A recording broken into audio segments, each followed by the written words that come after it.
Friends, ఇప్పుడు మీరు చూస్తున్నట్టయితే వీళ్ళు నాకు తెలిసి రాజస్థానీలో లేకపోతే గుజరాతీలో తెలియదు. బట్ ఇక్కడ సెలబ్రేషన్స్ అయితే చేసుకుంటున్నారు, శ్రీకృష్ణాష్టమికి సంబంధించినటువంటి సెలబ్రేషన్స్. ఇదంతా కూడా మీరు చూస్తున్నట్టయితే ఇదంతా కూడా గోదావరి నది ఒడ్డున వీళ్ళు సెలబ్రేషన్ చేసుకోవడం జరుగుతుంది. ఈ పక్కన వారు ప్రవహిస్తుంది రాళ్ళవాగు.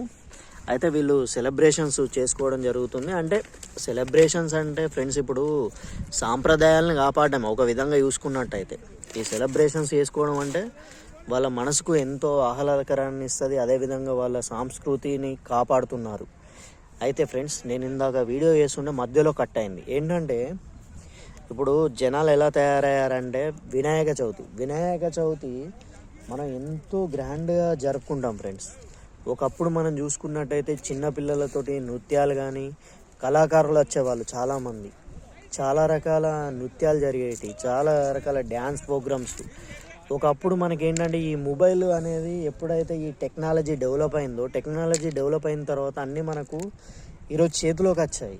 బట్ ఒకప్పుడు ఏంటంటే కనీసం ఫ్రెండ్స్ ఒక్కొక్కరి ఇళ్ళల్లో టీవీలు లేకుండే. అలాంటప్పుడు ఏంటంటే ఆ వినాయకుల చవితి ఏదైతే వినాయకుని ఉంటుందో ఆ టెంట్ దగ్గర మనకు పర్టికులర్గా కొత్త సినిమాలు వేసేవాళ్ళు. అక్కడ ఏంటంటే ఆ ఊరుకు సంబంధించిన జనాలందరూ వచ్చి ఆడ కూర్చొని మనకు అందరూ కూడా చూసేవాళ్ళు.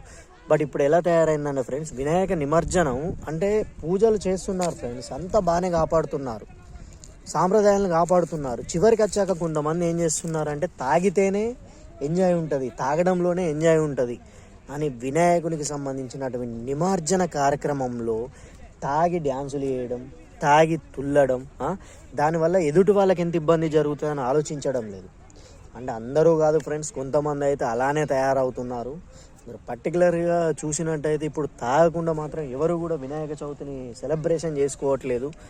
అంత దారుణమైన పరిస్థితి ఉంది. సాంప్రదాయాలు కాపాడండి ఫ్రెండ్స్. తాగకుండా ఒక్కరోజు ఉంటే ఏమవుతుంది? ఇన్ని 9 రోజులు ఉన్నారు, ఒక్కరోజు ఉంటే ఏమవుతుంది? తాగండి, వేరే రోజుల్లో తాగండి. నిమజ్జనం రోజు తాగి ఇప్పుడు సరే మీరు వినాయకుడిని వేయడానికి వెళ్తారు, తాగిన మత్తులో ఏదైనా జరగచ్చు. జరిగేవన్నీ అయితే ఇబ్బంది కదా, మీకు ఒక్కరికే కాదు కదా, మీ కుటుంబాలు ఎంత బాధపడతాయి. కుటుంబాలకు కూడా బాధ కలగకుండా ఉండండి ఫ్రెండ్స్. ఎందుకంటే మీరు ఒక్కరు పోయారంటే మీరు ఒక్కరు పోవడం కాదు, ఆ కుటుంబం మొత్తం వెళ్తూ అవుతుంది.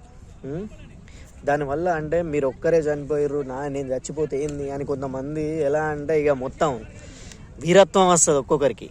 అంటే కోపాలు వస్తాయి కానీ కాదు ఫ్రెండ్స్, ఎవరి లైఫ్ వాడిదే, వాళ్ళ గురించి మనం జడ్జి చేయడానికి మనం ఎవరం. బట్ ఏంటంటే బ్రతకుండి మీరు ఒక్కరే కాదు ఫ్రెండ్స్, మీ ఫ్యామిలీ కూడా మీకోసం ఎన్నో ఆశలు పెట్టుకొని ఉంటుంది. మీ తల్లి 9 మాసాలు మోసి మీరు చావడం కోసమా? కాదు కదా. సో ఎవరైనా కానీ జాగ్రత్తగా ఉండండి, జాగ్రత్త సెలబ్రేషన్ చేసుకోండి.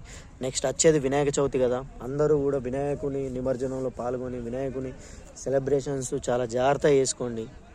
బ్రతికున్నంతకాలం మనం ఏదో ఒకటి సాధించాలి కానీ చావడం కోసమే బ్రతకం కదా ఫ్రెండ్స్. సో ఎవరు కూడా తాగి సెలబ్రేషన్ చేసుకోకండి. ఎందుకంటే మన సాంప్రదాయాలు అనేవి చాలా గొప్పవి ఫ్రెండ్స్.